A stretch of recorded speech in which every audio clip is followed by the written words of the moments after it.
Bueno, encaramos ya la recta final, ¿no? Nuestro último ciclo de conferencias pues bueno, ya del Congreso, ¿no? Antes de la charla que va a dar Antonio Roma para concluirlo.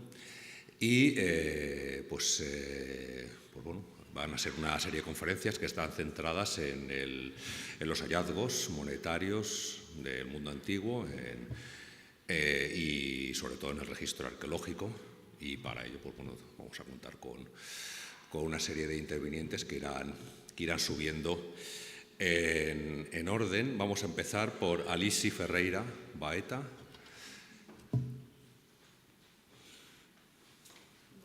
Sí, e todo tuyo. Pronto, eu vou apresentar em português, então espero que todo mundo consiga entender bem a apresentação. Vai ser um pouco o desenvolvimento do meu projeto de doutoramento, por enquanto, que pronto, é para estudar a produção monetária na fachada atlântica da Península Ibérica. Então, isso se centra em 13 pontos, 13 secas, né? Primeiro, o ponto mais a norte, que é a produção da escaetra, e depois mais no sul, principalmente as cidades no Algarve, estão ali no mapa, e também as produções ainda com Augusto, com Pax Iulia e Ébora. Portanto, essas emissões são tardo-republicanas, do século II principalmente até Augusto, nesse caso, e pronto, são produções, né, pequenas e cotidianas para manter o comércio local. Portanto, a minha metodologia de trabalho porque o objetivo principal do estudo é fazer um estudo de cunhos e, portanto, é recompilação de dados, seja qual seja a fonte da peça monetária. Então, recolha de bibliografia, de leilões, né, subastas, de escavações, de qualquer que seja a fonte da informação. E aí, assim, criar uma base de dados extensiva, com apoio também do Moneda Ibérica. E pronto, eu não estou usando o Dédalo para fazer a minha base de dados, eu estou usando o FileMaker, mas para incorporação de dados eu tenho usado bastante o Moneda Ibérica. E pronto, agora eu vou apresentar alguns dados iniciais que eu já tenho. E pronto, como eu tenho procurado dados de qual que seja a fonte, é uma coisa que pronto, se mostra interessante e ao mesmo tempo um problema, porque a maior parte dos dados vem de leilões, né, de subastas. Então são moedas que eu não tenho tanto informação, tanto contexto. E pronto, e os achados casuais são as moedas que foram com detectoristas ou achados superficiais e coisas assim que têm uma proveniência, mas não têm um contexto de fato, né? E pronto, como dá para ver nesses gráficos, a maior parte das peças ou são de coleções de museus, que na sua maioria também não tem informação de procedência, ou de leilões. Pronto, aqui já tem algumas outras cidades que também a maior parte da informação vem ou de leilões ou de coleções. E aqui já tem uma situação um pouco diferente, com mais peças vindas de escavações ou de achados pronto, casuais, superficiais, de detectoristas, baseado também em alguns projetos no Algarve, em Portugal, que incorporaram o uso de detectores de metais para poder fazer prospecção. Então, com isso, já tem uma quantidade maior de achados com informação de proveniência. E, portanto, destacar também a escaetra, que são as que têm mais informação, mais moedas com procedência, também são as que eu tenho a maior quantidade de dados, mas proporcionalmente também tem muitas moedas com procedência. Quanto às denominações monetárias, a maior parte dessas cidades produziram só asses e só a escaetra e Ébora que têm produções de múltiplos, né? Seja o do Ponde ou, no caso da escaetra, do sextércio. E algumas têm também divisores, né? E destacar na tabela da direita que 5 dessas 13 cidades fizeram produções em chumbo, né? Plomo. E pronto, é uma questão que eu vou tentar desenvolver para perceber se elas realmente eram moedas, se eram só tésseras, como é que funcionava essas produções, porque na maior parte dessas que tem peças em chumbo, elas são a maioria, assim, comparada com as peças de bronze. E aqui um pouco, é uma tabela um pouco complicada, mas com relação à produção tipológica e à quantidade de moedas, né? Essa tabela da esquerda tem os tipos e depois os subtipos e a quantidade total de moedas que eu tenho até agora por cidade, e depois um pouco mais detalhado cada tipo e o desenvolvimento da quantidade por cada tipo. E é interessante ver que muitas dessas cidades têm uma produção concentrada em um tipo e as outras têm uma quantidade muito pequena. Então, pronto, é interessante ver essa concentração em um tipo, em um estilo monetário e depois outras com achados muito pequenos, né? Mas também, ao mesmo tempo, tem outras que têm uma dispersão maior e que já têm um equilíbrio maior entre as várias tipologias monetárias. E aqui, já para as moedas com a produção durante o reinado de Augusto, que se passa um pouco o mesmo. Também tem cidades com uma concentração muito grande, como Salácia e Pax Iulia, que é basicamente o primeiro tipo, é o que tem maior desenvolvimento, mas ao mesmo tempo tem peças como a Caetra, que tem uma quantidade muito grande de achados por todos os tipos, né? Quanto à proveniência, os dados que eu tenho até agora são esses, né?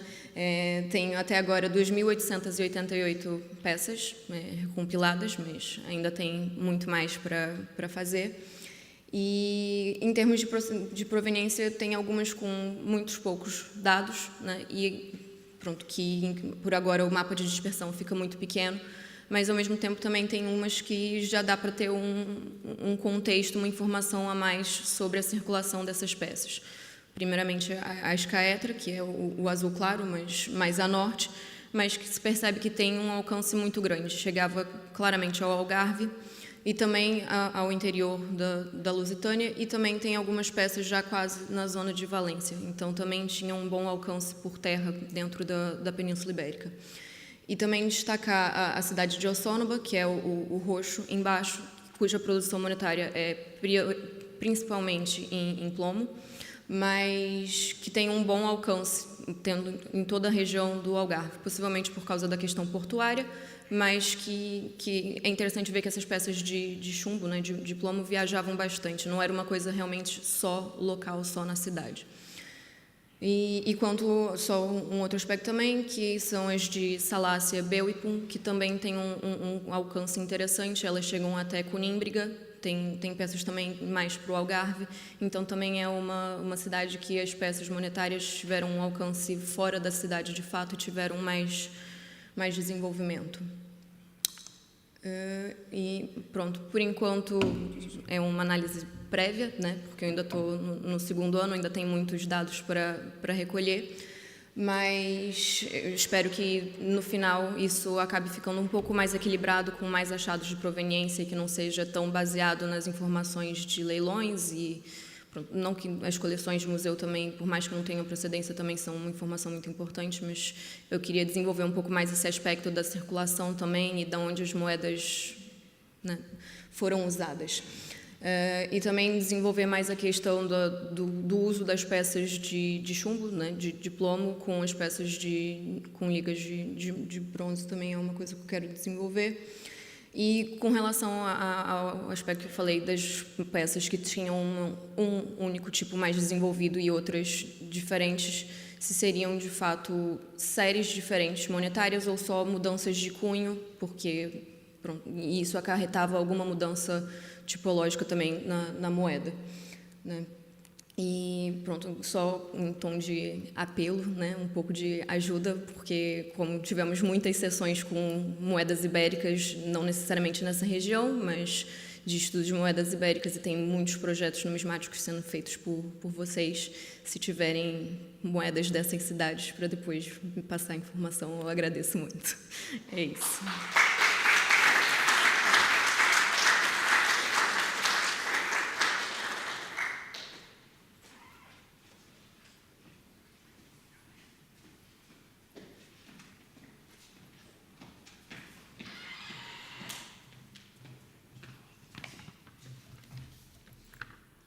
Buenas a todos y a todas. En primer lugar, quería agradecer a la organización y al moderador mi presencia aquí en este congreso y para poder transmitiros esta comunicación. Y bueno, me vais a permitir que lea el guión para ajustarme a los 10 minutos que tenemos de tiempo, que creo que es importante.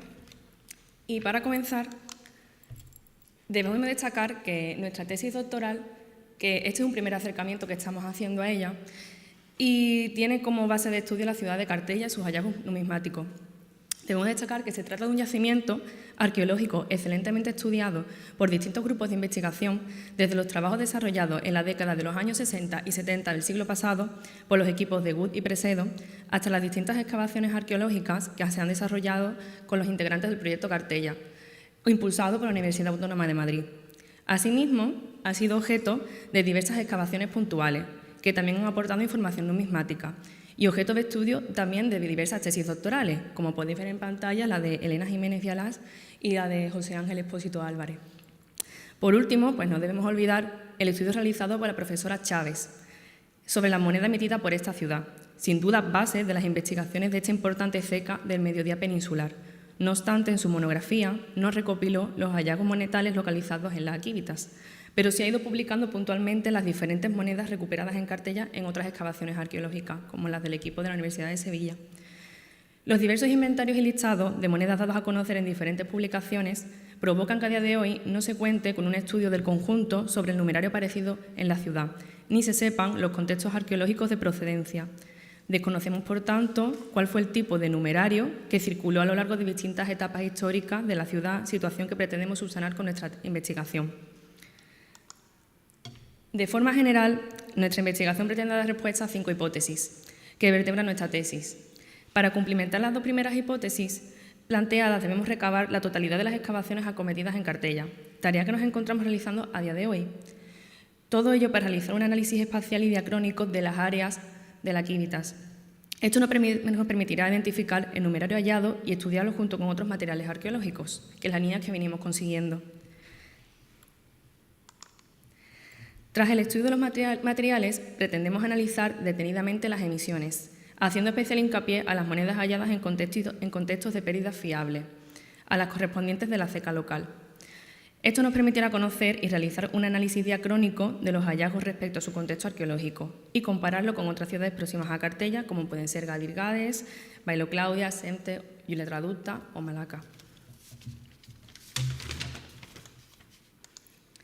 En la siguiente tabla, como podéis ver, confeccionada por la profesora Arévalo, que está presente y por quien suscribe estas palabras, publicada en 2023, es el primer acercamiento a que cuantificamos el numerario procedente de la ciudad de Cartella. Hoy en día, gracias a nuestra tesis, hemos identificado de forma preliminar un total de 990 numismas. 171 monedaciones más, de las cuales se sumarán los siguientes años seguramente varias centenas, ya que en Cartella siguen apareciendo monedas asociadas a contextos arqueológicos, hallazgos superficiales o excavaciones.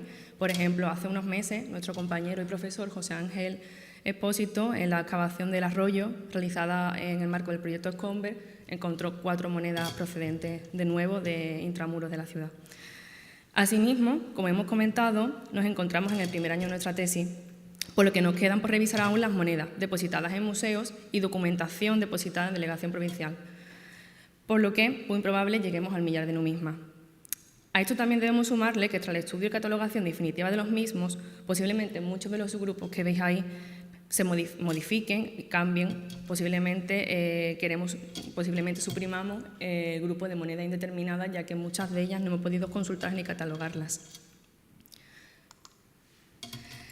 En la actualidad contamos con dos amenazaciones cuantificadas verazmente, la púnica y la romano-republicana. La primera de ellas, como hemos comentado, ya ha sido presentada en otros foros científicos, por lo que ahora no es nuestra prioridad hablar de ella. La segunda ha sido recientemente estudiada y tenemos un total de 21 numismas, asociados a estas misiones romano-republicanas, de cronología que oscilan desde 211 a.C. al 48 a.C., aunque uno de ellos ha sido publicado como inclasificable, siendo el grupo mayoritario el que se ascribe al siglo II a.C. En general hablamos de 6 denarios, 3 de ellos forrados, destacando uno escrito a Julio César, que se encuentra perforado y que se halló en las excavaciones de la década de los 60. Por otro lado, tenemos 8 haces datados entre los siglos II y I a.C. y en grupo minoritario encontramos 2 semises y un cuadrante, siendo este último el que presenta una cronología más antigua, siendo posterior al 211 a.C. Mención aparte merecen los 3 semises estudiados por la profesora Arévalo, ya que se tratan de imitaciones romanas republicanas, datadas a finales del siglo II a.C. o I, siendo las únicas piezas de estas características halladas en el yacimiento. Sin embargo, no son inusuales, ya que en la provincia de Cádiz conviene recordar el tesorillo encontrado en el puerto de Santa María, formado por monedas romanas republicanas de imitación, junto con anumerarios de cartella. Respecto a estas emisiones, ya preveíamos que se trataría de un grupo muy reducido, posiblemente debido al uso local de la moneda de la propia ciudad, hipótesis lanzada décadas atrás por la profesora Chávez en su monografía de referencia sobre la ceca. Por lo tanto, nuestra tesis nos permitirá dilucidar este suceso, ya que únicamente podremos encontrar datos fiables si estudiamos las monedas en su contexto arqueológico y junto con otros materiales, permitiéndonos conocer el uso del numerario local en periodos cronológicos y contextos determinados. Ya obtuvimos datos fidedignos de estas monedas púnicas que hemos traído, viéndose su uso en contexto del siglo IV o III a.C., confirmando el uso de monedas foráneas en intercambios en la ciudad de Cartella 200 años antes de que se emitiese moneda local en la propia Civitas. Como conclusiones a tener en cuenta que seguimos profundizando y seguiremos aportando, vemos que Cartella es un yacimiento arqueológico que se encuentra vivo.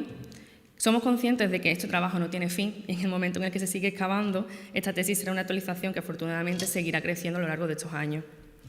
En nuestra cuantificación, vemos claramente las zonas que han sido excavadas, con mayor profusión, al igual que también podemos advertir la gran reutilización y longevidad de las zonas y estructuras, bien representados con los 206 numismas pertenecientes a los siglos III y IV después de Cristo. A día de hoy, hemos identificado el hallazgo de 920 monedas. No obstante, tras completar nuestro estudio, posiblemente superemos el millar. Entre todas estas tenemos una mayor cantidad de monedas pertenecientes al siglo III y IV, como hemos comentado, después de Cristo, seguidas de las amonedaciones anteriores al cambio de era. La gran heterogeneidad del numerario nos confirma el potencial que tenía la propia Civitas desde época púnica hasta el periodo tardorromano, al menos entre los siglos III y IV después de Cristo. Nuestra investigación recalca la intensa ocupación que debió vivir la ciudad, reflejando la importancia que aún tenían esos siglos las industrias salazoneras hasta al menos inicios del siglo VI, contemporáneas a las cercanas pesquerías que se encuentran en Algeciras. Como particularidad, tenemos un gran número de numerarios pertenecientes a la ceca local, como ya hemos comentado. La profesora Chávez se percató de este hecho al catalogar y estudiar las monedas halladas en las excavaciones realizadas por el equipo de la Universidad de Sevilla.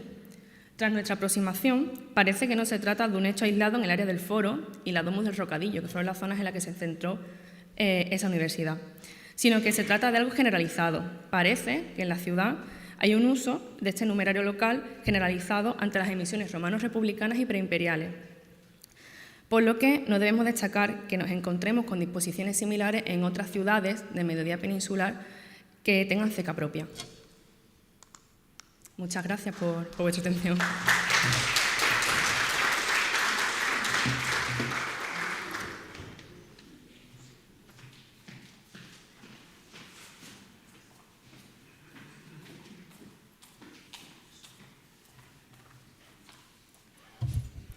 Bueno, quiero agradecer a la organización, el que me haya admitido la comunicación y a los presentes por escucharla, ¿no?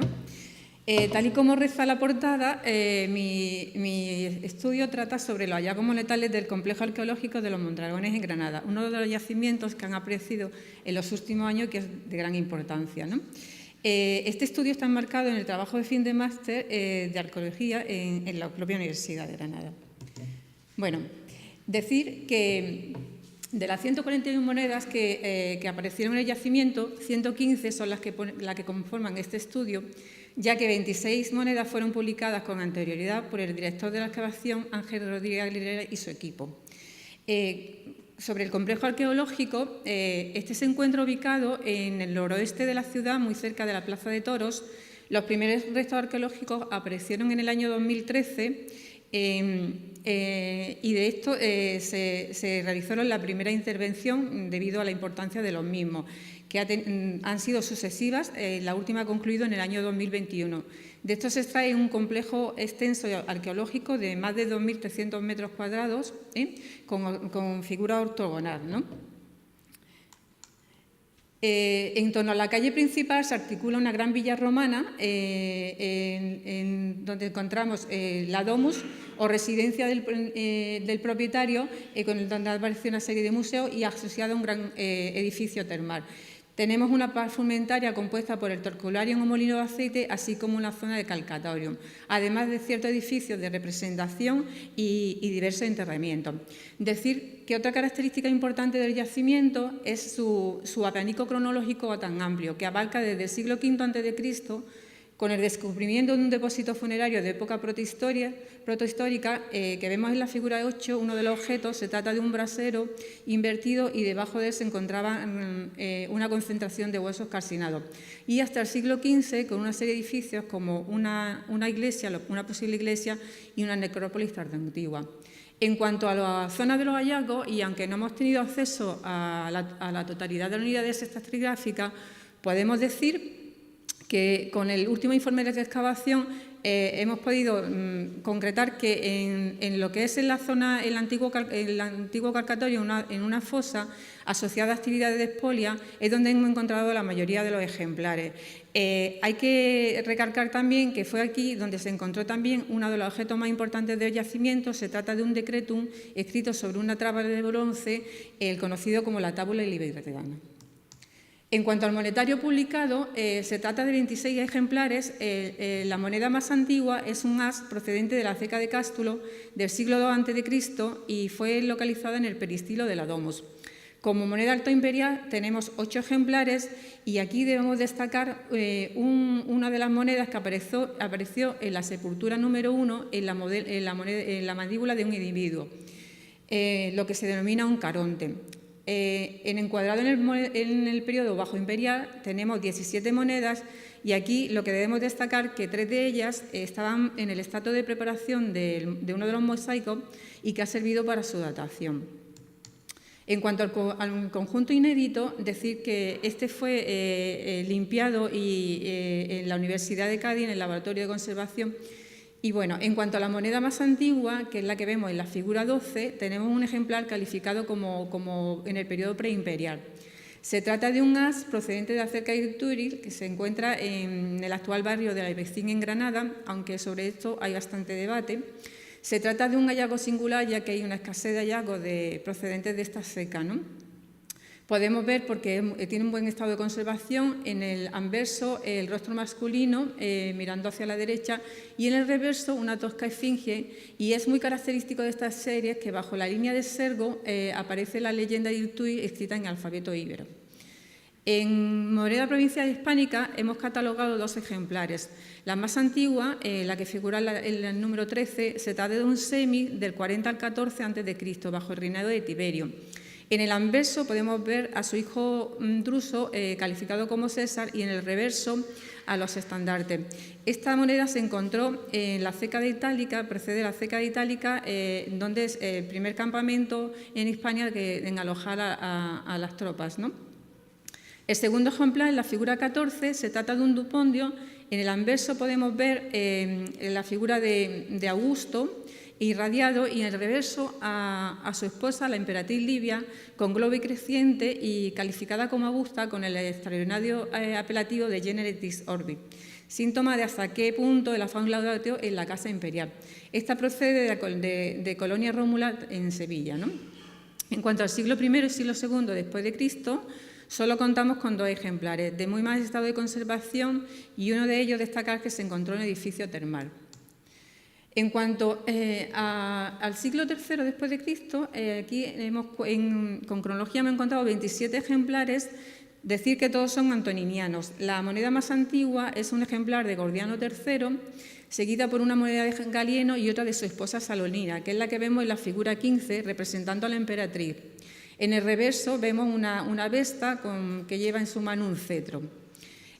Claudio II es el emperador más representado en este siglo, con 13 ejemplares. La mayoría son póstumos y proceden de la ceca de Mediolanum, y vemos en el típico Divo Claudio y el Consecratio en el reverso, en la figura 16. De Tético en este siglo hemos encontrado una moneda, de Probo 1 y de Diocleciano también 1. El resto son frustros o inclasificables. Para el siglo IV son 83 ejemplares los que hemos podido encuadrar en cronología. Decir que casi toda la moneda tiene un escaso valor monetario, la mayoría son valores pequeños como numi, AE2 o AE3. La moneda más antigua es un ejemplar de Constancio I Cloro, seguida por uno de Magencio, que es la que vemos en la figura 17, representado como César, aunque en este año se subió al cargo también como Augusto, en el 306. Seguimos con la dinastía constantiniana, que es la más representada en el yacimiento. Contamos con 15 ejemplares de Constantino I, uno de Constantino II, del Macio, 2 de Constante, una de Magnecio. Sin embargo, en esta dinastía el emperador con más representación es Constancio II, con 15 numismas. El tipo más frecuente que hemos encontrado, que es el que figura en la figura 20, vemos al emperador coronado en el anverso y en el reverso el tipo Ferten Reparatio. Y el último emperador de esta dinastía es un ejemplar de Juliano II. En cuanto a las series urbanas, hemos encontrado 2 ejemplares. En la figura 18 vemos, se trata de un numis, vemos en el anverso la figura de Roma con casco y capa imperial, y en el reverso la loma amamantando a los mellizos. En la figura 19, también un numis, vemos el busto de Constantinópolis en el anverso y en el reverso una Victoria alada sobre la proa de un barco. Siguiendo con la dinastía valentiniana, que es la última representada en el yacimiento, contamos con 2 ejemplares de Valente y un ejemplar de Valentiniano II. El resto de monedas, en total sobre 51 ejemplares, no hemos podido saber sobre autoridad emisora y la hemos tenido que clasificar por su tipo, en este caso Gloria Exercitus, Victoria y Gloria Romanorum. El resto de ejemplares han sido frutos inclasificables. En cuanto a las leyendas más representativas, y en la gráfica la hemos encuadrado en lo que es siglo III y siglo IV, que es donde tenemos mayores ejemplares. Para el siglo III tenemos que el tipo más representado es el Consecration, seguido por el tipo Paz, con 3 ejemplares. Sin embargo, para el siglo IV es el tipo Ferten Reparatio, con 30 ejemplares, y seguido por el tipo Gloria Exercitus y Victoria. Sobre los lugares de emisión, debemos decir que son 81 monedas las que no hemos podido identificar, que del siglo IV hemos identificado 18 y el taller más representativo es Constantinopla, y que contamos de los talleres hispanos con 3 monedas. Y por último, y para finalizar con las conclusiones, decir que el estado de las piezas es variado, ya que la procedencia geológica de las mismas, que la totalidad de las monedas es de bronce, que se trata principalmente de numerario romano, que el conjunto tiene un escaso valor monetario, ya que más del 50% son valores AE3, lo cual nos indica que son monedas perdidas o abandonadas, que hay un alto porcentaje de cecas no identificables y que predominan los talleres occidentales frente a los orientales, que hay una escasez de moneda recuperada con una amplitud cronológica de yacimiento de más de 20 siglos, lo cual nos indica que ha sufrido numerosas expoliaciones, y que la evolución cronológica no es homogénea, ya que hay una alta concentración de valores en el siglo IV, lo cual coincide con la hipótesis de la excavación, que indica que el periodo esplendor de la villa se produce en estos siglos, siglo III y siglo IV. La bibliografía, y muchas gracias a mis tutoras, que entre ellas Alicia, que se encuentra aquí presente.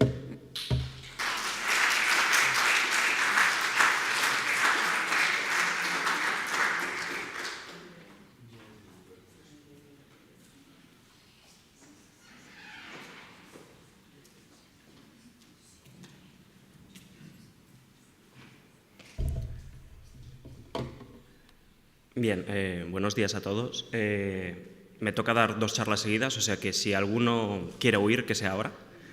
Dar las gracias a la organización del Congreso por acogernos, por aceptar las propuestas, por los interesantes debates que estamos teniendo estos días.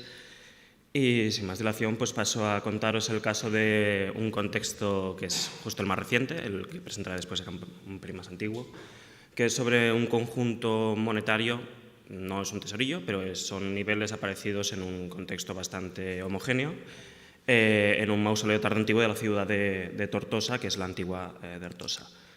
Para que os hagáis una idea, Dertosa es la ciudad, aquí la tenéis, la ciudad romana más meridional de Cataluña.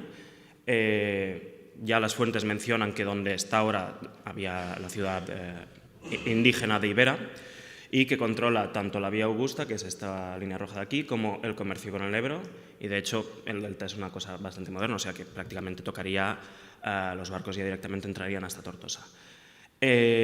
Sobrevivirá hasta el siglo III, bueno, sobrevivirá hasta nuestros días, es decir, ha tenido una ocupación bastante más estable de lo que ha tenido Tarragona, que tiene un poco de vacío a nivel de época andalusí, y sabemos que en el siglo VI ya sede episcopal, quizá lo es un pelín antes, pero arqueológicamente siempre ha sido muy mal conocida. Se conocían pues, hallazgos sobre todo de las necrópolis de la zona del Rastre, que están por esta zona de aquí, hasta que en la plaza de la Catedral hace años pues, tiraron unas casas, salieron restos sobre todo de los siglos IV al VIII, y es esta intervención de aquí y donde de casualidad encontraron la muralla.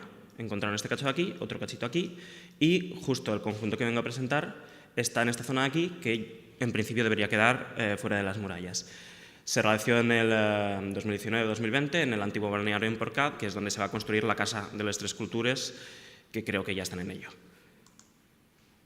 Bien, los restos arqueológicos, el contexto es un contexto, como he dicho, bastante cerrado, porque es la construcción y amortización de un mausoleo tardorromano / tardo antiguo. Está compuesto por 3 tumbas, una de ellas, la que tenéis aquí, que era de cubierta con tejas, que es la más posterior, que está anexa a esta construcción homogénea de 2 tumbas, para un individuo masculino, para un individuo femenino entendemos que eran marido y mujer. Tumbas de las que quedan los restos de los clavos de los ataúdes, con alguna ofrenda funeraria como esta jarrita de cerámica común que tenéis a los pies de la tumba 2, y donde son muy normales los vestigios, si obviamos que a la tumba 3 le falta la cabeza. No sabemos por qué, si es algún vándalo de actitud, no de pueblo, que la profanó en su momento o si ya directamente fue inhumado sin cabeza. Esto es un poco lo más extraño aquí. Sobre la cronología, sí que en la construcción salió un fragmento de cerámica indeterminable, la amortización se queda cerámica de los siglos finales del IV, inicios del VI, y no es única, es decir, en Tortosa también contamos con el ejemplo del Carrer de la Mercè, donde ya hay una concepción de hacer tumbas de par en par. Las monedas en estratigrafía, una sí que salió de esta pared de aquí, indeterminable por desgracia, luego hay 9 de la amortización genérica de estos estratos, no ha salido nada más en todo el sitio, es decir, es una construcción relativamente aislada. De esta tumba de aquí sí que salieron 11 monedas y de esta aquí 18, que son las que datan un poco la cronología de amortización. Entonces, ¿qué tenemos? En las unidades estratigráficas, las monedas más recientes, de la construcción del mausoleo solo es una, y es un ejemplar frustre del IV-V indeterminable. Aceptamos que las tumbas están hechas con muy pocos años de diferencia, bueno, rellenadas con muy pocos años de diferencia. En una no son humos, es una AE3 del 300, hacia el 364, 378 de Valente. En la otra es la moneda más reciente, justo es imitativa, que es un humus del tipo emperador con orbe y con lanza. Y en la amortización genérica salió una moneda que es muy extraña, a punta imitativa, pero el módulo es muy grueso y que parece un tipo Roma Félix de inicios del siglo V. El conjunto total son de 39 monedas. Como veis, es una muestra muy, digamos, poco contaminada por época alto imperial o directamente sin contaminar, porque precisamente las que muestro aquí, que son las únicas que son del siglo III, están tan desgastadas y a nivel macrovisual podrían colar como piezas del siglo IV, y donde bueno, es lo normal encontrar en contextos de este tipo pues, que priman las de dinastía constantiniana, algún ejemplar de Magnencio, pero que incluso es imitativo, y luego dinastía valentiniana son las que cierran este conjunto, que el paralelo más cercano, se lo comentaba antes a Aima Teixell, es el de la Font dels Lleons de Tarragona, que está amortizado hacia el 400 poco. Lo que es interesante aquí es ver los tipos que aparecen, que no es ninguna novedad que los más comunes sean el Gloria Exercitus de un estandarte y el Feltem Preparatio. Lo que sí que es interesante es ver la proporción de estas piezas que son imitativas o de las que no se ha podido determinar si son oficiales o no oficiales. Entonces, por ejemplo, el Gloria Exercitus sí que tiene 4, 3 imitativas y 3 que no se puede decir, pero en cambio el Feltem Preparatio, que es de las más abundantes, solo 2 son oficiales y 9 son imitativas. Esto se liga un poco con lo que ya se propuso en su momento, creo que Marot inició esta vía de investigación y luego lo confirmó, de que el nordeste peninsular experimenta un momento de imitaciones que seguramente salen de talleres de Tarragona y que hacia el norte llegan hasta la zona de Roses, Girona, Empúries, y hacia el sur llegan hasta Tortosa. Ya hacia la zona de Castellón está menos estudiada, pero en Valencia ya no salen. Es decir, es un fenómeno sobre todo del nordeste peninsular. Por las cecas, incluso lo que veis aquí es una muestra pequeña. Se ha podido determinar de relativamente pocos ejemplares y justo da la casualidad de que sí, Marelata y Lugo no están presentes, pero justo las oficiales que se pueden ver son la mayoría de Oriente. Hemos podido determinar que 2 imitativas son de Relate, incluso imitan también la ceca de Roma, es decir, imitaciones hechas en Occidente, imitando prototipos de Occidente y cecas occidentales. Y aquí un poco las monedas que aparecieron de los niveles, es decir, tenemos pues, Antonianos de Claudio II, también notar que están recortadas, que esto es un fenómeno que se data genéricamente a partir del siglo V, en general un estado horroroso de conservación. Las que están un poco mejor pues sí que se puede apreciar en pedador y ceca, pues las que no, pues no hay esta suerte. Monedas imitativas, que es que cantan porque pesan menos de 1 gramo y el módulo es diminuto.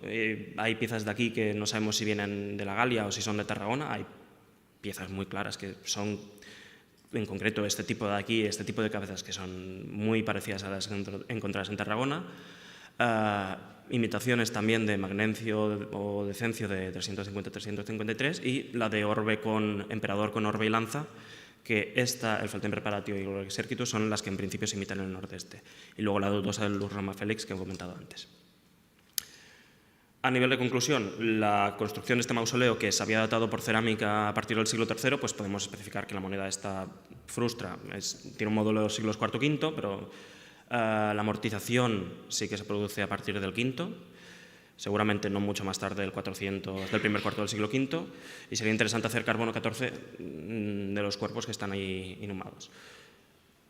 Hay una marcada ausencia de AE2 del 300, bueno, último cuarto del siglo IV, pero que esto no tiene por qué indicar cronología, es decir, parece que la cronología lo está indicando el porcentaje de moneda imitativa que está apareciendo aquí, sobre todo el módulo en el que aparece. Hay moneda imitativa en contextos cerrados del siglo IV de Felten Preparatio, pero que el módulo, si está esta moneda un poco más desgastada, ni se ve, es por una cuestión estilística.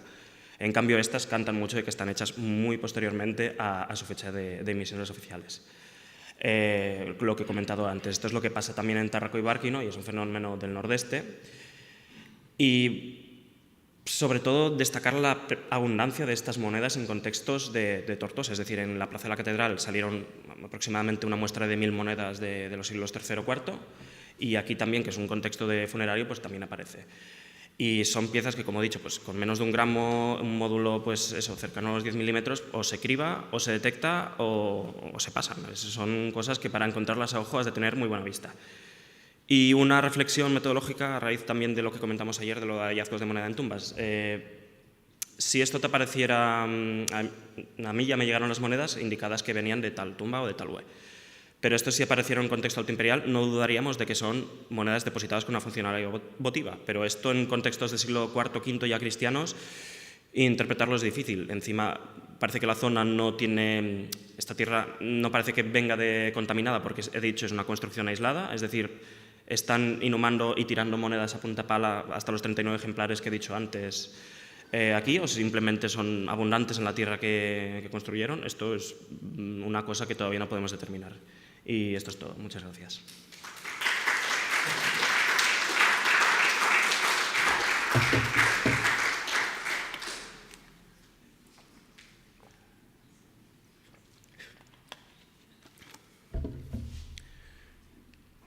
Bien, paso ahora a las de la excavación del lateral de la C31 de Badalona, que es un ejemplo de una circulación altoimperial y tardorrepublicana de Baétulo, en la línea también de lo que hizo Pepita Padrós en su momento.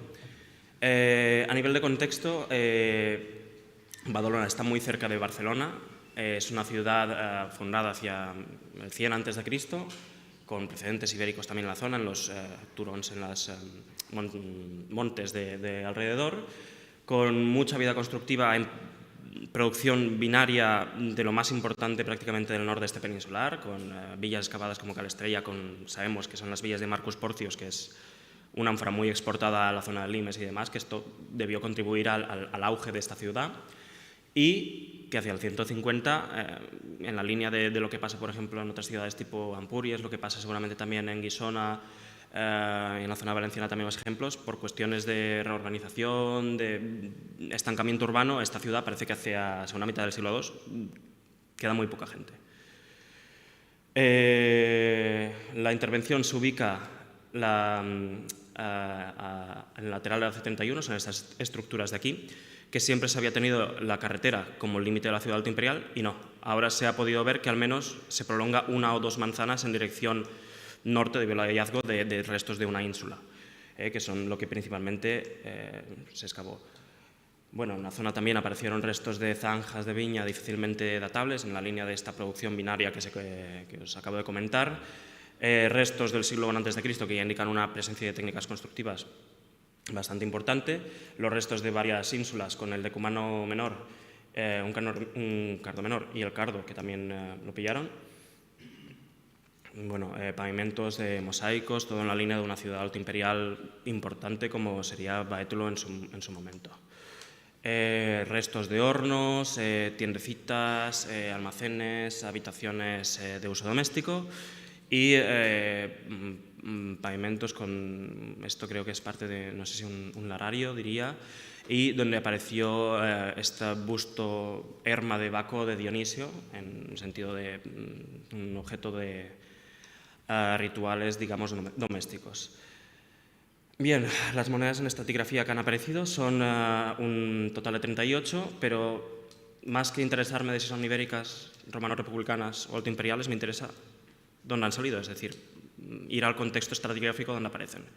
Y vemos que son poco abundantes en el siglo I antes, los contextos del siglo I después son bastante abundantes y la primera mitad del siglo II, que precede al abandono de la ciudad, pues tienen una cierta aparición bastante regular.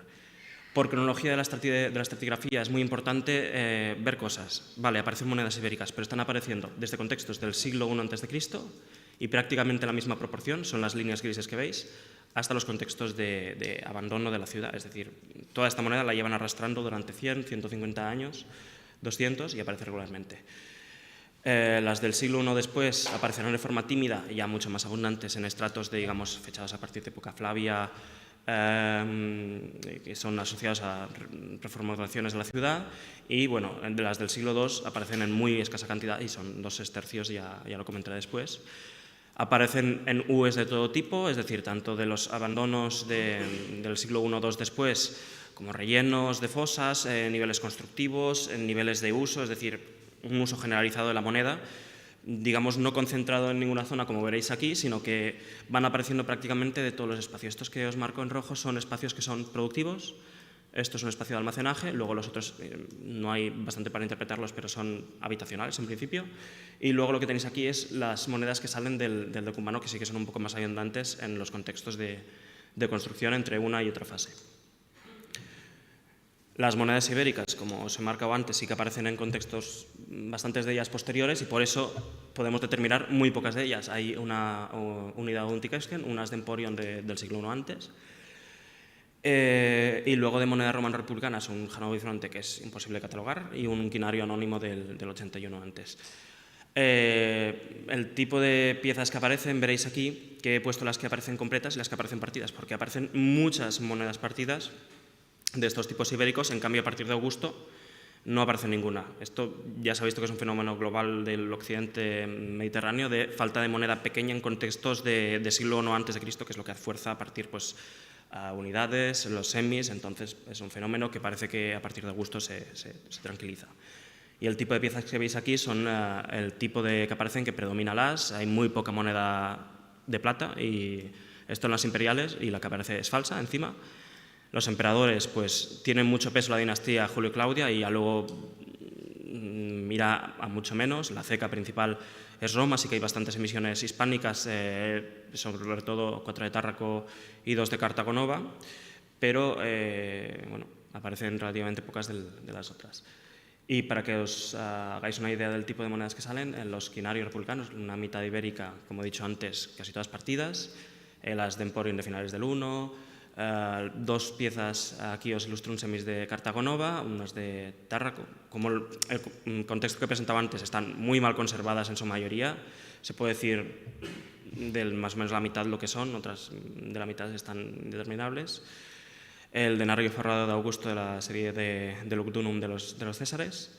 Y luego, conforme avanza la dinastía Julio-Claudia, pues tenemos de Tiberio esta y esta de aquí, que es posiblemente imitativa, alguna pieza de Calígula, los ases de Claudio, que nuevamente contamos con esta pieza, que seguramente también sea imitativa, que son los omnipresentes ases hispánicos de Claudio, y bueno, una moneda de Domiciano y ya 2 sestercios de Trajano y de Adriano, que son las piezas más recientes de todo este contexto. Ya a nivel de conclusiones, es muy importante que, aunque sean pocas, son menos de 40, son monedas muy bien contextualizadas a nivel estratigráfico. Podemos incluso definir el tipo de unidad estratigráfica en la que han aparecido, que son testimonio también de la vida urbana que va a tener Badalona, Baétulo, pues eso, entre finales del siglo I a.C. hasta mediados del siglo II, que aparecen de forma constante en casi todos los estratos, que la presencia de monedas ibéricas demuestra la pervivencia y su integración en los circuitos de época altoimperial, al menos de la ciudad de Badalona, que están partidas, que nuevamente son el testimonio de este fenómeno de falta de moneda fraccionaria de bronce. Falta moneda de plata y primanas de bronce porque seguramente no hemos pinchado una zona comercial sino una zona habitacional. Son monedas que son de circulación cotidiana y, pues, digamos, por eso es la falta de moneda más apreciada. Y los sestercios, que no van a aparecer hasta los 2 últimos, que ya son de Adriano y de Trajano.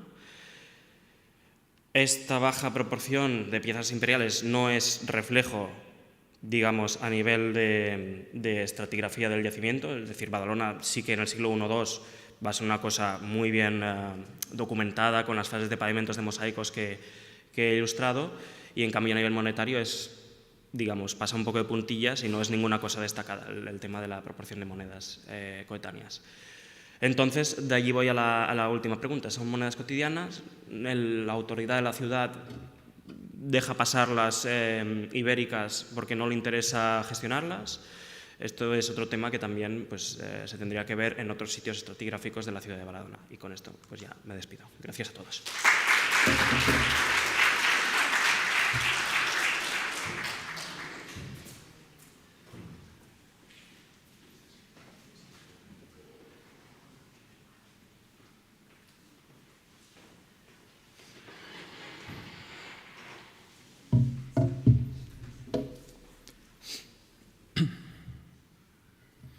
Buenos días a todos. Antes de comenzar, y como es de rigor, quería agradecer al Comité Científico de este Congreso la oportunidad de haber aceptado esta comunicación, que tiene por objetivo hacer una aproximación sobre el uso ritual de moneda en el entorno de la ciudad de Complutum. Una comunicación que se encuentra en el marco del proyecto Moneta in Rure, que estamos desarrollando desde hace escasos meses en la Universidad Carlos III de Madrid, y que se encuentra dentro de uno de los proyectos I+D desarrollados a través de la convocatoria César Nombela de la Comunidad de Madrid.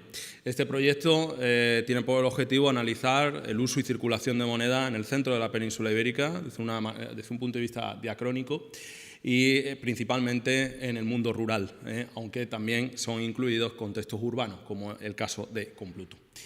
En estos meses de inicio del proyecto hemos llevado a cabo una recopilación de los hallazgos monetarios que se encuentran en estas áreas funerarias documentadas en el entorno de la ciudad de Complutum. Algunas de ellas, como vemos en el mapa, como las Matillas, Afligidos o la Madalena, sí se encuentran en lo que sería el entorno inmediato de la ciudad. Otras, en cambio, se encuentran mucho más distantes, pero estarían formando parte de esa área de influencia complutense, como sería la necrópolis de Loranca o del Jardincillo, ambas en Fuenlabrada y Getafe, y un hallazgo también de una tumba que se documentó en la calle Gerona de la actual Móstoles. Evidentemente, el análisis de toda esta documentación pues, está llevando a cabo estamos encontrando una serie de problemas metodológicos que son los típicos que se encuentra cualquier numismático a la hora de hacer un estudio de estratigrafía. Algunos de estos hallazgos, fundamentalmente los que se corresponden con los hallazgos de época alto imperial, proceden de excavaciones sin método estratigráfico, ¿no? Se conocen muchas áreas funerarias de la ciudad de Complutum, sobre todo, como bien digo, de época alto imperial, pero proceden de excavaciones de hace 40 o 50 años, donde no tenemos documentación precisa sobre algunos de estos hallazgos. En cambio, otras de las excavaciones sí proceden con el método estratigráfico, pero han sido realizados en el marco de actividades de arqueología preventiva, y lo que ha llevado es que en muchas ocasiones, aunque disponemos de la documentación estratigráfica, pues el arqueólogo no ha tenido tiempo de documentar bien, por ejemplo, la posición exacta de las monedas, o incluso faltan fotografías de los hallazgos. Aún así, hemos podido recopilar todos los datos disponibles, los hemos cruzado con el archivo de la Comunidad Autónoma de Madrid, el de la Dirección General de Patrimonio también de la misma comunidad, y de los materiales y documentación que se encuentran en el Museo Arqueológico y Paleontológico de la Comunidad de Madrid, sito en Alcalá de Henares. Evidentemente hemos primado las monedas halladas en contexto, hemos llevado a cabo una recopilación que estamos incluyendo en una base de datos y donde tenemos en cuenta evidentemente el sexo, la posición y los tipos monetarios y los ajuares cuando se trata. En una línea general, pues tampoco podemos decir que tenemos tantos hallazgos como sucede, por ejemplo, en la ciudad de Cádiz o de Málaga, donde evidentemente el número es mayor.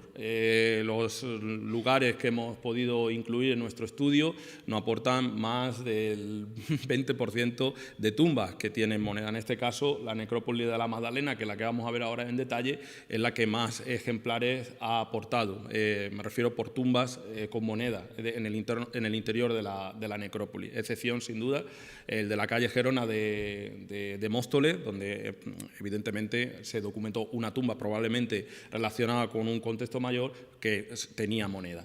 Sí es cierto que la mayor parte de los hallazgos que hemos podido documentar son todos de época bajo imperial. Existen algunos ejemplos de lo que sería el Alto Imperio, pero como bien digo, probablemente muchos de ellos pues, hayan sido documentados en esas necrópolis que fueron excavados hace 40 años y de que disponemos en el museo de una cantidad enorme de materiales, pero sin procedencia. Como bien digo, la Magdalena es la necrópolis que más ejemplares, más tumbas con moneda han aportado y también donde se ha llevado a cabo, precisamente en estos últimos meses ha salido publicado un estudio específico de sesos y de ajuares donde no se han incluido las monedas.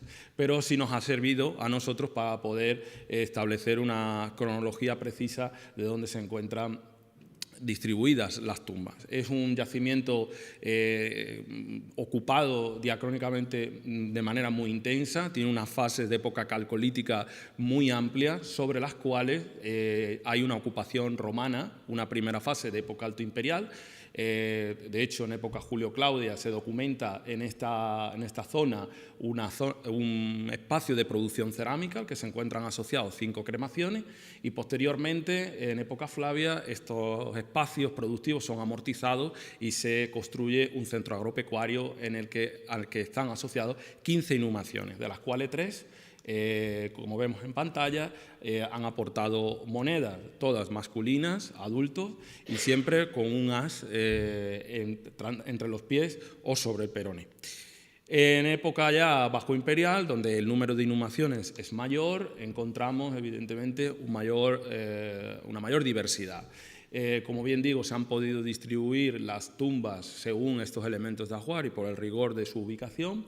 Y el periodo que correspondería a la primera mitad del siglo IV es el más significativo en hallazgo, y aquí sí podemos comprobar que no existe un criterio específico a la hora ni de elegir la moneda ni tampoco de situarla. Como podemos comprobar, son independientes, hay sexo masculino y femenino que importan la moneda, la mayor parte de ellos evidentemente son individuos de edad adulta o edad senil, hay tumbas infantiles, pero ninguna, ni tampoco, ni infantiles ni de adolescentes que hayan aportado moneda en sepultura. Lo mismo sucede por la ubicación, podemos comprobar que no existe un patrón diferenciado, que cada individuo, en la mayor parte de las situaciones, ubica la moneda de una manera diferente. Lo mismo sucede con los tipos monetarios, no existe tampoco una predilección y hay una coherencia cronológica entre los tipos utilizados y el periodo que los arqueólogos han determinado en función de los objetos cerámicos que han encontrado en las sepulturas. Esto, sin duda, es más interesante si analizamos otros de los ejemplos del resto de necrópolis. En concreto, la necrópolis de Matillas, tenemos una sola tumba que aporta, una tumba femenina que aporta en la zona del peroné izquierdo 12 monedas, y la tumba 23.500 de la necrópolis de Loranca, que aporta 34 monedas. Esta tumba es muy interesante porque normalmente esta necrópolis se asocia con el periodo visigodo, porque es verdad que hay una centena de tumbas que aportan pues, una gran cantidad de elementos de ajuar del siglo VI y VII, y en principio los arqueólogos relacionaron directamente este hallazgo con una sepultura visigoda. No obstante, bueno, en la memoria de excavación decían que eran todas monedas ilegibles. Bueno, nosotros hemos podido leer prácticamente la mayor parte de ellas, y es interesante porque se encuentran ya, bueno, en los dos casos vemos que hay una selección de material menudo, no hay una predilección por los tipos, pero sí la moneda que se encuentra en circulación en estos momentos en el territorio.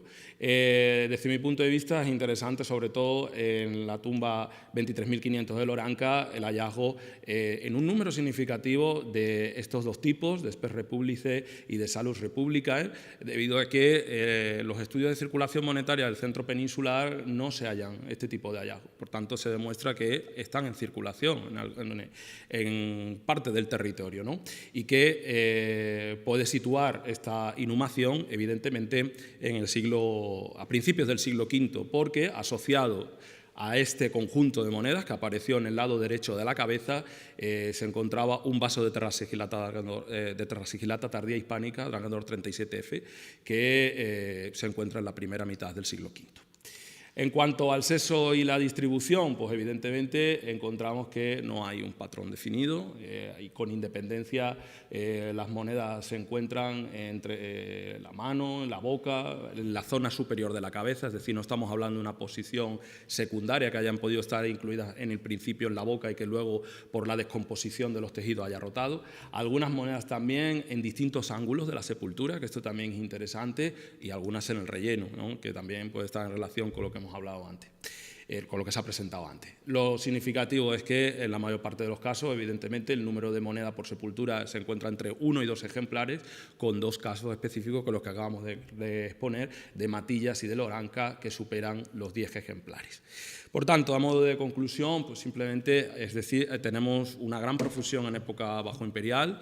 Esto evidentemente está condicionado por los datos, pero sí es cierto que la ciudad de Complutum experimenta un gran crecimiento, un crecimiento exponencial a partir del siglo III, y eso hace que también estas necrópolis sean mucho más numerosas y, por tanto, a mayor número de tumbas, mayor posibilidad. Lo que sí es cierto, desde mi punto de vista, aunque no tenemos todavía, la muestra no es sumamente numerosa, y como bien digo, esto es una aproximación, sí tenemos datos suficientes para poder decir que no existe al momento un patrón sexual o etario bien definido, al igual que la elección de las monedas. Por tanto, desde mi punto de vista, a la existencia de tantas combinaciones, es más lógico hablar de que existen múltiples significados asociados a este tipo de deposición y que evidentemente estarían condicionados según la creencia o la trayectoria del individuo o la propia familia, ¿no? En función de su tradición familiar, se colocarían las monedas junto al difunto de una manera u otra, ¿no? Pero no podemos fijarnos, evidentemente, en un pensamiento o focalizarnos en un único pensamiento o una única explicación. Muchas gracias por su atención.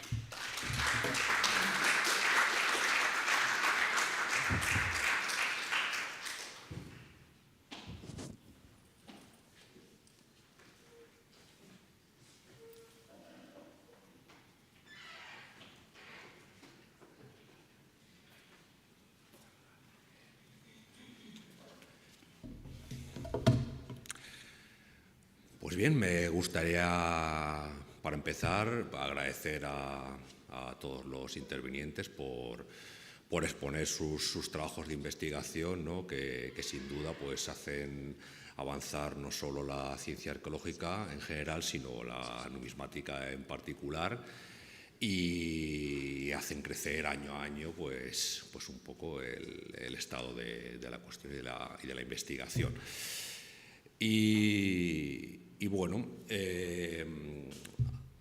yo creo que voy a aprovechar la ocasión para recordar a todo el mundo que existe la revista Numisma, que es la publicación de la Asociación Iberoamericana de Estudios Numismáticos, y que estamos abiertos a la participación de todos ustedes, y que además dentro de poco la vamos a tener debidamente indexada, con lo cual ya contará para que sus publicaciones tengan el debido reconocimiento.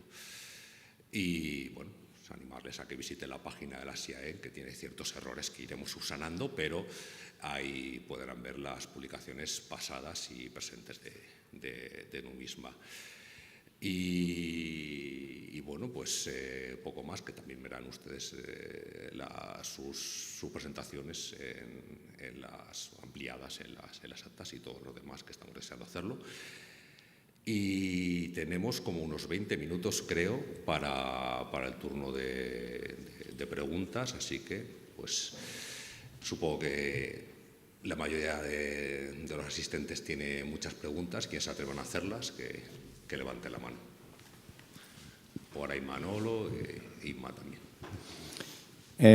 Mi pregunta es para Óscar. Bueno, mi comentario.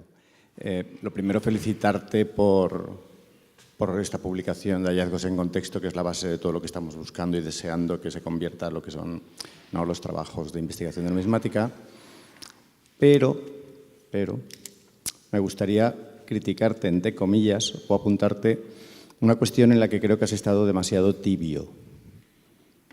Has dicho, al presentar el balneario, referido a los hallazgos de las piezas, o se detectan, o se criban, o se pierden. Con lo cual yo creo que este foro es el adecuado para un poco llamar la atención sobre el trabajo que hace Óscar, que yo lo conozco, en relación con las excavaciones. Él usa metódicamente el detector de metales como herramienta, con una metodología que ayuda a que no se pierdan todas estas piezas que son muy complicadas de recuperar. Entonces, es una herramienta con un uso controlado que, en el caso de Valencia, hay que pedir permiso a Consellería para utilizarla. Yo creo que ahí habrá que hablar con Antonio Roma a ver si es posible darle la vuelta a la legislación para que, en vez de ser pedir autorización, que sea de uso obligado en todas las excavaciones. Y si no, no excavas. Porque la cantidad de monedas que se habrán ido a la basura en las últimas décadas debe ser importante, con arqueólogos licenciados, titulados.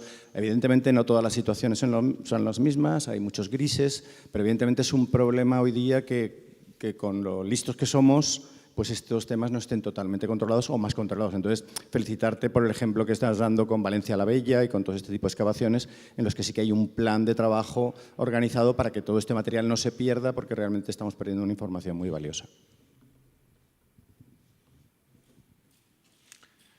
Estaba Inma antes. Bueno, perdón. Disculpadme. Vale, gracias, Manolo, porque realmente es que el uso del detector de metales todavía se sigue teniendo muy mal visto hoy en día. En cambio, hay países que ya lo tienen como asumido, o periodos que lo tienen muy asumido. Nadie pensaría abrir una trinchera de la guerra civil sin un detector de metales, simplemente por cuestiones de que puede salir volando si picas mal una granada, si picas mal una bomba antiaérea.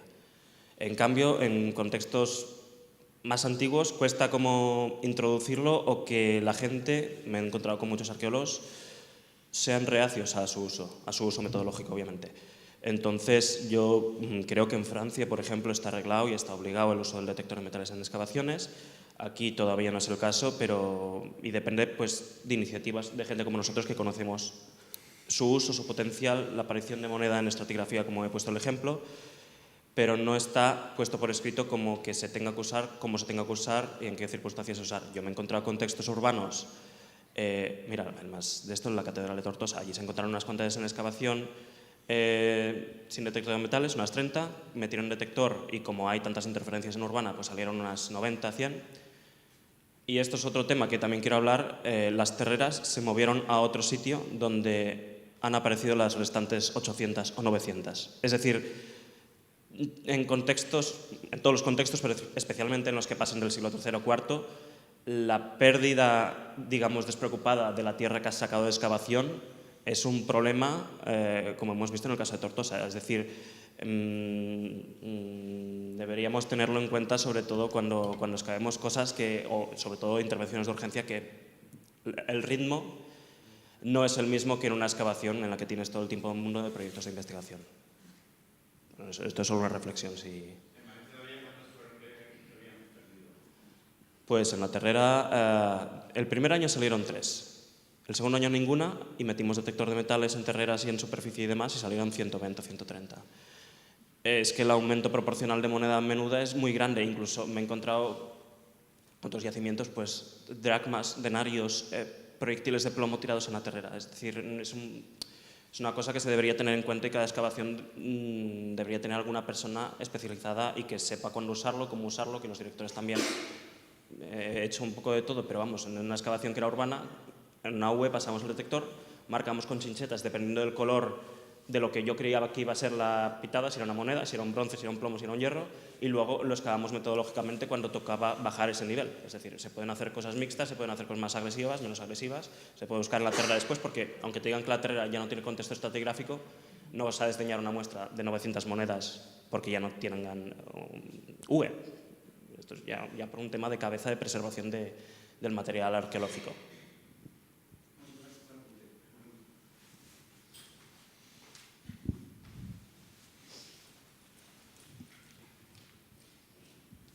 Has cerrado con material arqueológico, entonces yo quería comentar una anécdota de una excavación en Valencia de un poblado ibérico en el año 2000, que no sé si fue la campaña del 99-2000. Eran 8:30 de la mañana, es un poblado ibérico en altura, una excavación con estudiantes de la Universidad de Valencia. Eso es un contexto ibérico donde no hay contaminación de ningún tipo. Primera hora de la mañana, luz, la gente fresca. Estaba yo hablando con alguien, no recuerdo con quién, y había unos estudiantes vaciando una cata a una distancia como la que estamos tú y yo. Y uno de los estudiantes metió la pala, salió un podón ibérico de 2 palmos de largo y lo tiró a la cesta. Lo tiró a la cesta, digo, no me puedo creer lo que estoy viendo. Es decir, estamos hablando de monedas, pero es que un estudiante, hay muchas manos que meten mano en la excavación, tiró un podón ibérico a la terrera. En un contexto sin contaminación posible, un estudiante formado en la Universidad de Valencia. Con lo cual, lo de las monedas ya... Imaginaos.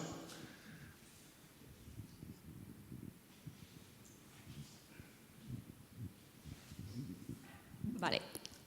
Ahora, con el tema este del detector, Óscar lo sabe, en Cataluña se puede utilizar, lo que pasa que no... Los proyectos que pasan por mis manos no pone la metodología.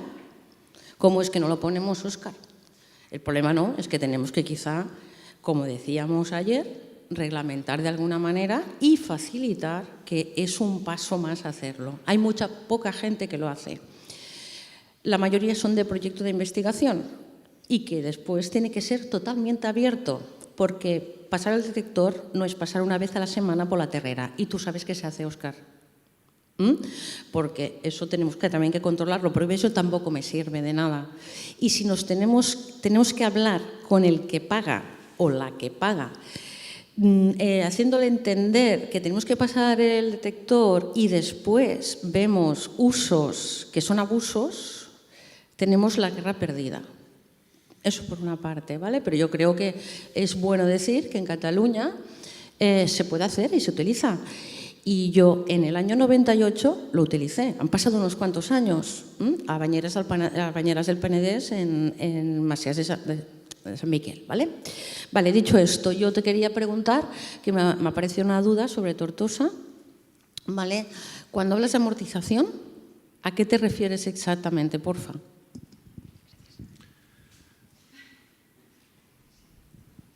Pues bueno, responde, y si quieres también hacer alguna apunta a lo que te ha dicho Manolo, pues... Gracias, Inma. Y con el uso del detector de metales sí que es verdad que falta...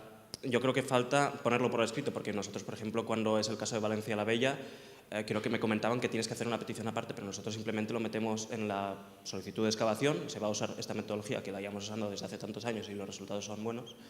Entonces, y a nivel de agilizar, pues también nosotros porque tenemos, pero igual incluso a las administraciones deberían disponer de los detectores decomisados, porque los deberían tener, y ponerlos al uso de arqueólogos profesionales, incluso facilitando la formación en la metodología. Pero bueno, esto ya es otro tema aparte.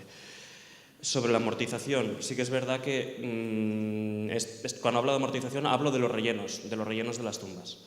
Entendemos que en su momento estas tumbas, al ser tumbas con ataúd, debieron estar selladas de alguna manera, y entiendo que esto es la tierra que les vuelven a echar encima. Yo no creo que dejen el ataúd pudriéndose en un ambiente que no está, que está vacío, vamos. Yo creo que lo vuelven a rellenar después, y luego ya sí que hay una amortización general de todo el espacio por varias UEs de relleno genéricas de los siglos V y VI.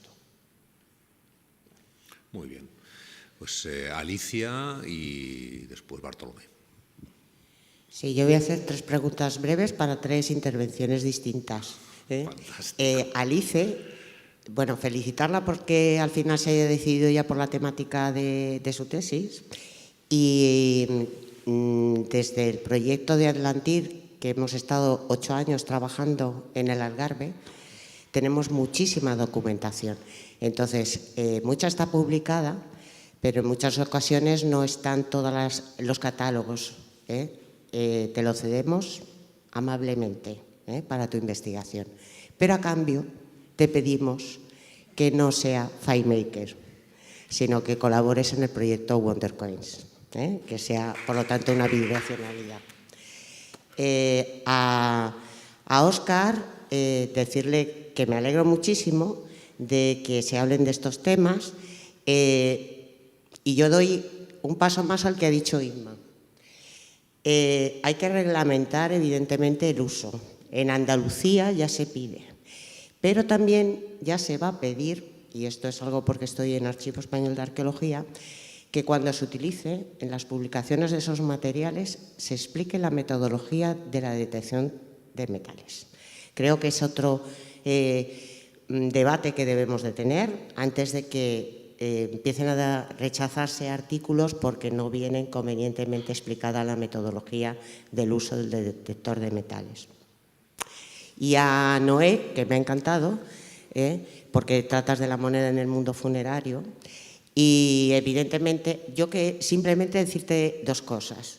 Una es que evidentemente, aunque haya la interpretación de Caronte, a mí me ha llamado mucho la atención la otra posición, que es la de los pies, porque en el caso de nuestro proyecto pasaba exactamente lo mismo, y la interpretación que nosotros le dimos es que la tumba se sacraliza, es un lugar ritualizado, y no debemos de olvidar que es pisar, y por lo tanto yo creo que ahí está un poco la clave.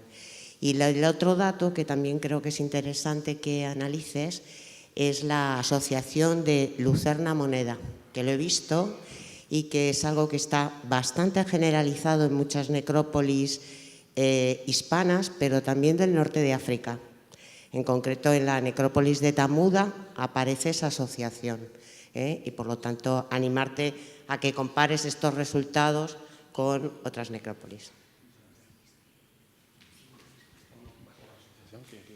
Lo que voy a hacer es que si queréis ir respondiendo, pues empieza tú, por ejemplo, ¿no? Bueno, pues muchas gracias por las observaciones. Evidentemente no me ha dado tiempo a profundizar más, ¿no? Pero sí es cierto que me había llamado mucho la atención porque la moneda había aparecido justo debajo de la lucerna, en ese caso, ¿no?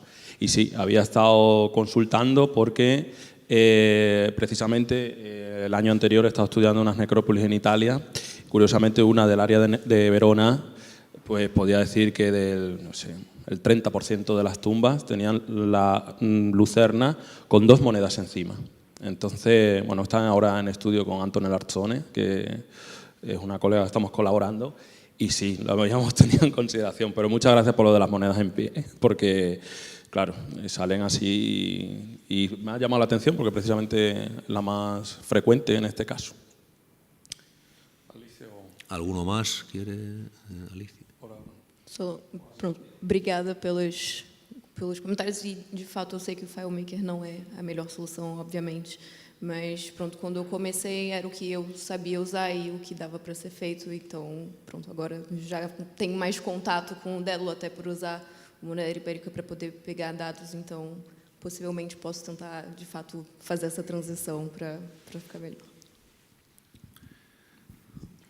Yo darle las gracias por las apreciaciones y decirte que es verdad, y yo soy el primero que depende de a qué revista envía según qué cosa, digo, uy, igual se van a asustar si menciono el uso del detector de metales, y realmente igual es un prejuicio que tenemos nosotros para no contar la verdad, que es como quien está leyendo no sé con qué cosas ya sabe si una cosa ha salido con detector o ha salido sin detector. Entonces, estoy completamente de acuerdo con que mencionarlo no...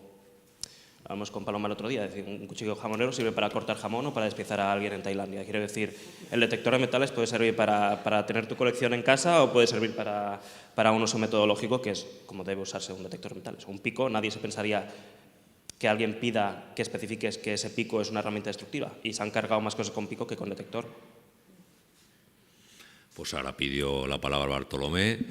Me han dicho que tenemos un poquito más de tiempo, más o menos hasta I10, así que bueno, de momento seguimos. Bueno, yo, para no abusar del tiempo, aunque haya un poquito más, dos cuestiones. Bueno, una, sigo con el tema de los detectores, que evidentemente da para mucho y dará para mucho, y me sumo al interés y a casi la necesidad de utilizarlo. Evidentemente hay, desde mi punto de vista, una necesidad, ya se ha comentado también, de reglamentarlo, pero no explicar cuando uno envía un trabajo a una revista, sino insistir nosotros en Andalucía y otros en Cataluña, otros en Valencia, donde sea, y a través de de alguna conexión con la administración pertinente, presentarles, por ejemplo, una especie de patrón de uso. Que incluso podría salir de una reunión conjunta, aunque sea virtual, si es posible homogeneizar esa especie de protocolo y declaración de intenciones con ejemplos y con el compromiso de que, oye, nosotros no somos piratas del Caribe o empresas piratescas, ¿no? Entonces, para mí esa es la base. Y, por último, ¿qué reticencias, en parte lógicas, puede encontrar la Administración para decir, el detector? Pues yo encuentro una, y es que, evidentemente, si uno pasa el detector, encuentra material metálico, no solamente monedas.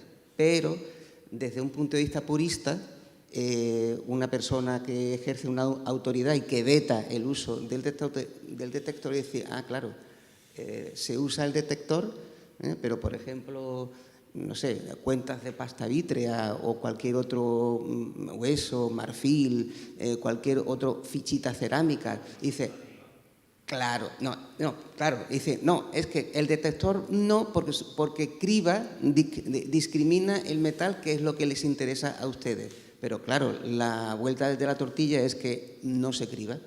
Y por experiencia, las excavaciones, hombre, si uno es de paleolítico, que no creo que haya aquí nadie presente, pues claro que se criba, pero de paleolítico pero claro, esa excavación tarda en bajar un nivel X, pues tarda la campaña de excavación.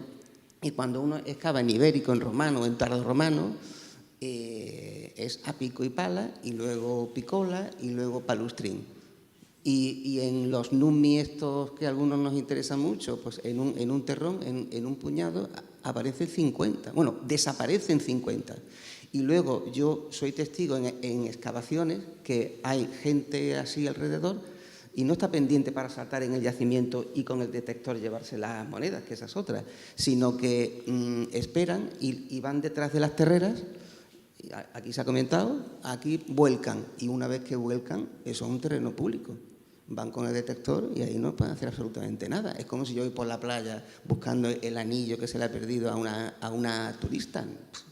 Es decir, el tema es complicado, pero yo insistiría, en la necesidad, y B, en la posibilidad de hacer una coordinación y cada uno de nosotros en nuestros ámbitos administrativos o autonómicos hacer un protocolo e insistir, porque si no, se pierden las monedas, porque salvo que haya un ojo de lince, que a veces lo ve todo, pero lo normal es que se pierdan. Una solana terrible, no se ven bien la tierra, entonces yo insistiría en eso. Si alguno queréis... Para Rita, para decir una cosa más que no sea... para todo el mundo, me ha interesado mucho, lo comentábamos en privado, y es la conexión de... no el determinismo, pero sí la vinculación, digamos, geográfico, político, económica de territorios en la antigüedad. Nuestras demarcaciones modernas, en algunos casos, tienen un sentido y en muchos casos pues, una cosa política que se hizo en el siglo XIX no tiene ningún sentido.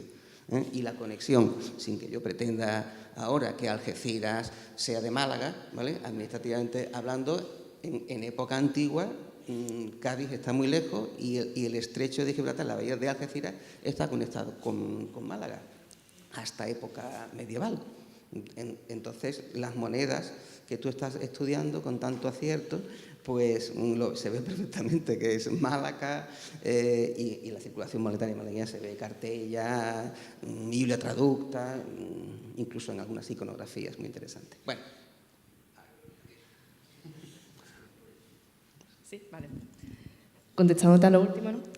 Es cierto que nosotras, cuando hemos revisado el material cerámico y numismático, que al final es lo que nosotros apostamos en ese estudio, las ánforas malacitanas son primordiales en el yacimiento Cartella antes que, o sea, hay un mayor número más que las gadiritas.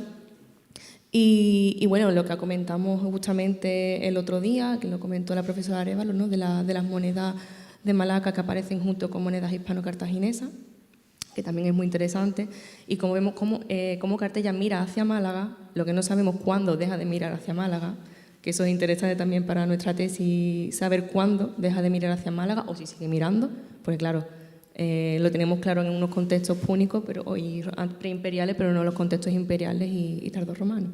Pero intentaremos profundizar en eso. Muy bien, pues ahora iba Ruth y después Inma, y yo creo que, bueno, es que tenemos 8 minutitos, yo os ruego mucha concisión para que podamos pasarlo.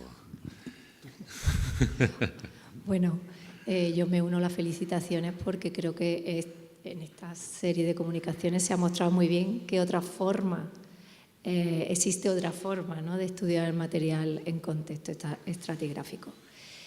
Simplemente, bueno, por comentar y por seguir el tema de antes, ¿no? Noé, ambas comunicaciones, tanto la de Noé como la de Óscar, ¿no? Habéis utilizado material, habéis trabajado y habéis hablado sobre material tardoantiguo y me ha llamado mucho la atención, no es una pregunta, es un comentario a Noé, cómo han mostrado que los arqueólogos hablaban de una tumba visigoda, claramente visigoda, y no sé si te he interpretado mal, pero decías como que se habían sorprendido del material de bronce asociado a esa tumba, cuando realmente es el material en bronce que habría circulado en época visigoda. Y el lazo con Óscar, que no voy a discutir en público porque ya lo hemos discutido mucho en privado, es el material en bronce que aparece en el centro de la península, como es el material que aparece, el que te aparece a ti en el noreste. Aquí en el sur nos aparecen otras cosas muy similares, pero con otra aportación de otro material. Solo eso.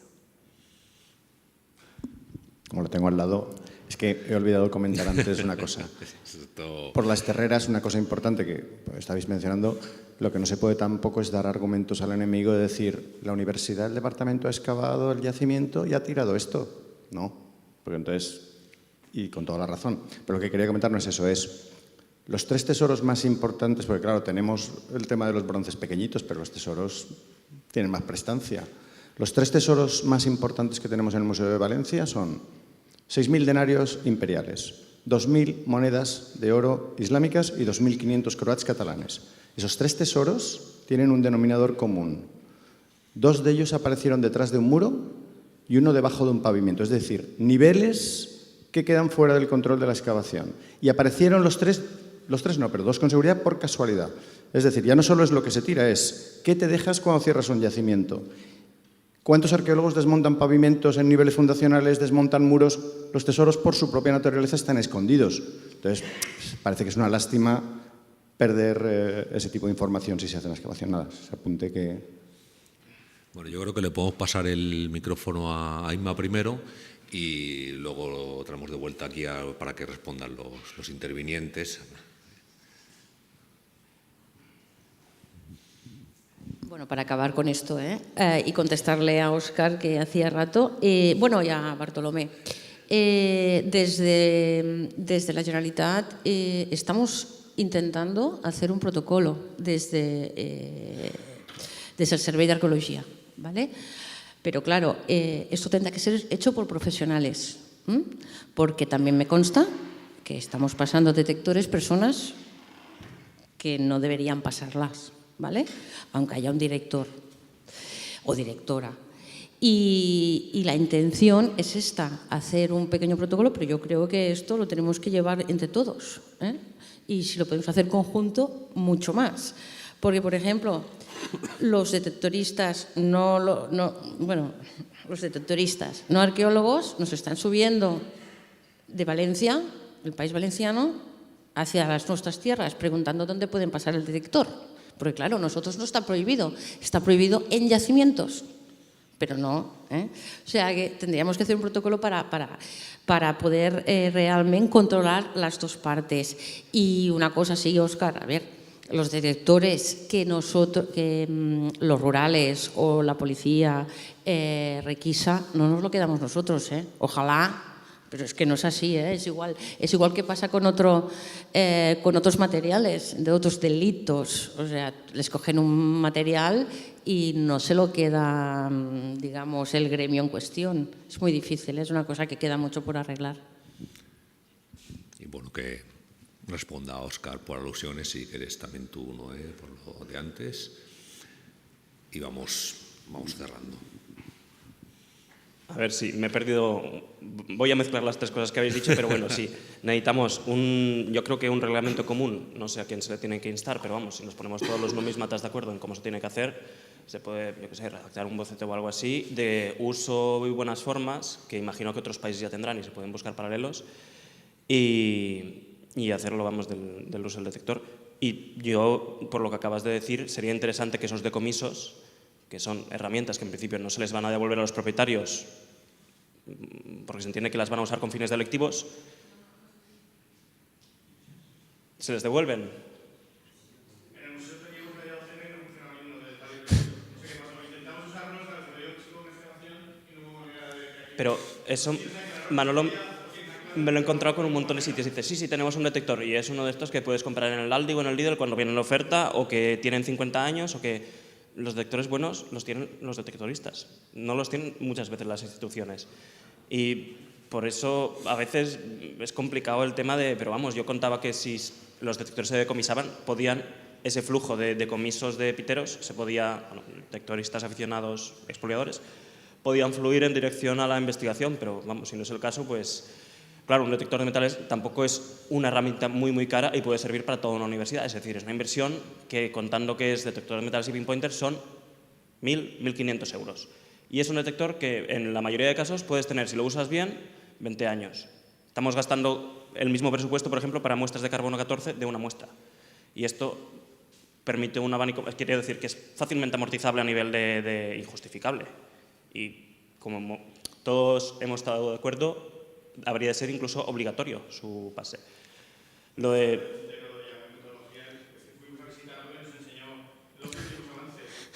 Sí, o sea, el detector de metales normalmente es el detector más un pinpointer, porque el detector está muy bien, pero cuando vas a la pieza de si no sabes si ha salido o no, es un engorro tener que pasar puñadito de tierra por el plato del detector. Entonces, con un pinpointer, que es el detector de mano, que esto lo tienen incluso algunos aeropuertos, pues las piezas se recuperan bastante más fácil y bastante más rápido que solo con el uso del detector. Pero... Bueno, vamos concluyendo, ¿no? Por favor. Gracias, Ruth, por la pregunta. Yo, sinceramente, no creo que sea visigoda, porque la necrópolis son 200 tumbas. Esta tumba se encuentra alejada con diferencia con respecto al núcleo principal. El bol de Terra Sigillata se data en el 400-425 y el resto de materiales que aparecen ya asociados a ese núcleo principal, donde estoy hablando de villas y de fíbulas que son prácticamente del sexto, a mí me hace evidentemente chirriar que eso tuviera una relación. Yo creo que al ser una excavación de tipo preventivo, se ha excavado una ocupación del siglo VI y no se ha tratado por la otra parte, que sería una ocupación romana, porque en el caso de la necrópolis de la Magdalena, el que hemos tenido el desarrollo, a unos 100 metros de esa del núcleo bajo imperial hay otra gigante de época visigoda que no se ha podido excavar en totalidad. Por eso a mí me ha llevado a plantear de que realmente pues, sería una tumba precedente que no estaría relacionada con esa ritualidad funeraria visigoda. Ojalá hubiese sido así, porque efectivamente tenía coherencia, ¿no?, con la circulación, pero yo creo que es de esa transición del siglo V. Bueno, no hay tiempo para más. Vamos a dar un poquito de descanso y enseguida vamos a dar paso a la conferencia de cierre. No, yo creo que dejamos un tiempo de descanso y luego ya que empezamos con la conferencia de cierre, pido un aplauso de nuevo para los intervinientes. En foros como estos se construyen las relaciones que cimentan toda nuestra investigación y todo nuestro trabajo. Muchas gracias a todos.